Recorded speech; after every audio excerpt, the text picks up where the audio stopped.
Prince Harry doesn't just stir the pot anymore, he is the pot, the fire beneath it, and the steam clouding every palace window across the UK.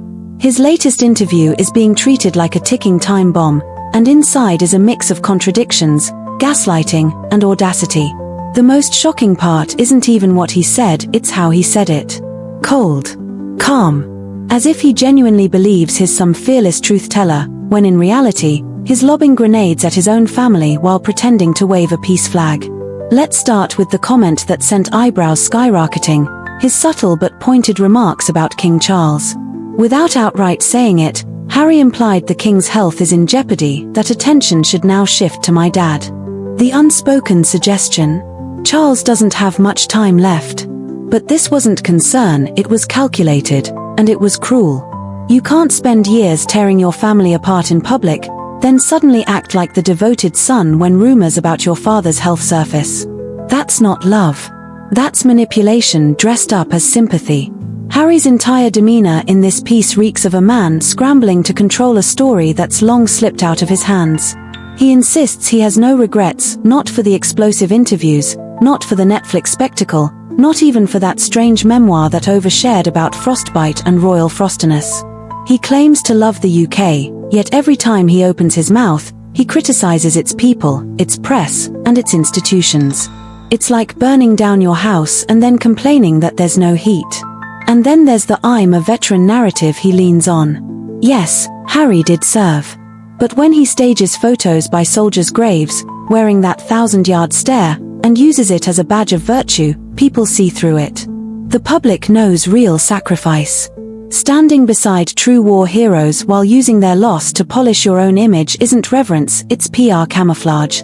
And frankly, it's insulting. But the biggest disconnect is how delusional he seems about public perception. He's convinced he still has the people's love, that he feels their support.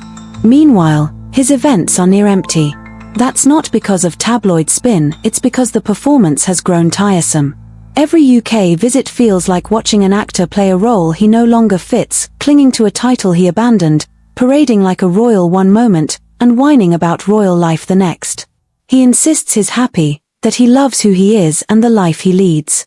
But if that were true, why does he keep dragging himself back into the spotlight? Why keep hurling subtle jabs at his family? Why does he still seem desperate for validation if he's supposedly content? And then comes Meghan's favorite one-liner that Harry proudly quoted: "When all else fails, fall back on the truth." The irony is rich.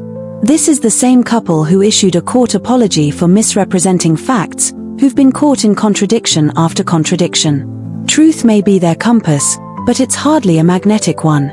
What makes this spectacle most absurd is Harry's insistence that he's some misunderstood hero, locked in battle against the British press and the royal institution, as if they're shadowy villains standing in the way of his freedom. But no matter how many times he repeats it, the public isn't buying it anymore. The problem was never that he left the royal family, it's what he's done since. Tearing down the very people who gave him everything, all while pretending he's on a healing journey. Misrepresented, misjudged, and mistreated by the media, that's Harry's favorite refrain. Yet time and time again, it's his own words that undo him. He says he enjoys the life he lives, yet he openly admits to yearning for a return to the UK. He calls the press manipulative, then conveniently partners with one of the most biased outlets to spread his own narrative. That's not just hypocrisy, it's exhausting. And then there are the digs at his family. Subtle, polished, and passive-aggressive as ever. When he says, "The focus has to be on my dad," what he really means is, "Look at me caring, forgive me already." And let's not even start on his trip to Ukraine. He stood in a war zone with palace staff in tow, posturing like it was a noble mission. But the optics screamed photo op. People aren't naive. They can tell the difference between genuine courage and carefully staged PR. That trip didn't make him look brave, it made him look like a man desperate to prove he still matters globally, especially after being frozen out of royal affairs at home.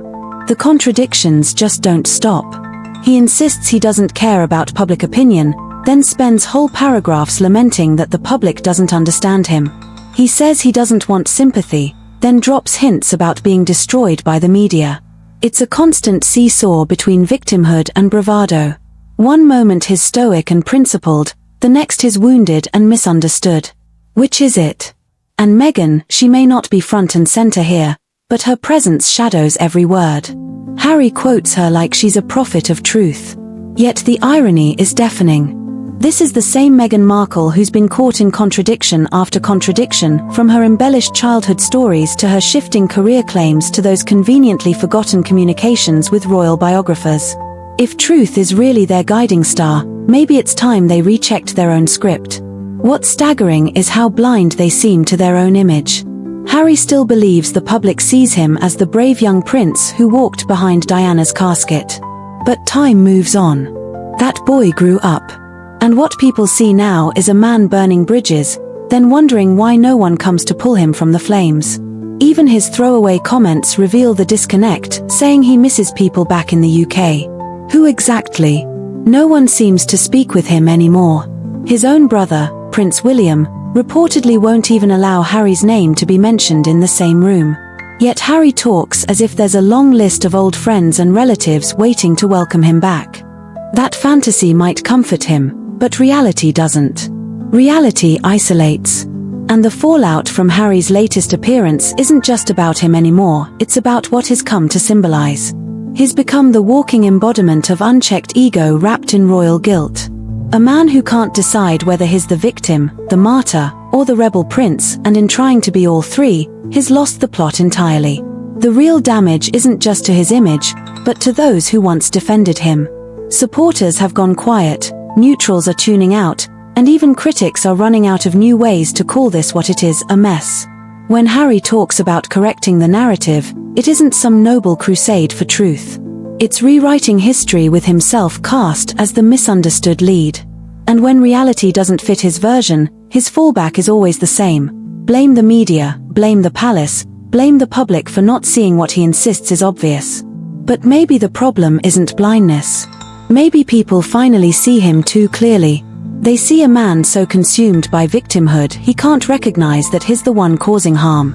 Look at how casually he invokes the late Queen, Prince Philip, William, even Catherine. These were once his anchors, family who loved him, stood by him, believed in him.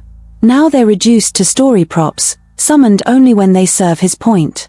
He speaks of truth and reconciliation, but never asks what reconciliation really looks like when you've cast your own family as the villains in every public appearance since 2020. He insists he's not airing dirty laundry, just correcting falsehoods. But how many times can you correct the same story before people realize you're just addicted to the drama? And then there's his moral superiority. He speaks of principles, truth, and fairness, but delivers it with the arrogance of someone convinced his version of events is the version. That isn't principle. That's delusion. Principles require humility. They require sacrifice. Above all, they require acknowledging the pain you've caused even if you think it was unintentional. Harry, however, is too busy reminding us that his conscience is clear. But if it's so clear, why the endless interviews? Why the constant statements, the shifting narratives, the need to keep defending himself? He says he doesn't regret Oprah, the documentaries, the memoir, the court cases, the battles with the press. Fine. But at some point, don't you ask yourself, if life's so great, why do you still sound so bitter? Why keep digging through the past like it owes you something? His words feel like a man spinning in circles, hoping the faster he turns, the blurrier the facts will look. But the opposite is happening. People are watching more closely than ever. And the myth of the brave prince standing up to the system is crumbling under the weight of his contradictions. What's left is not a freedom fighter, not a truth warrior, but just a man clinging to relevance, even if it means dragging everyone else through the mud. In the end, Harry can rewrite, reframe, and repackage all he wants.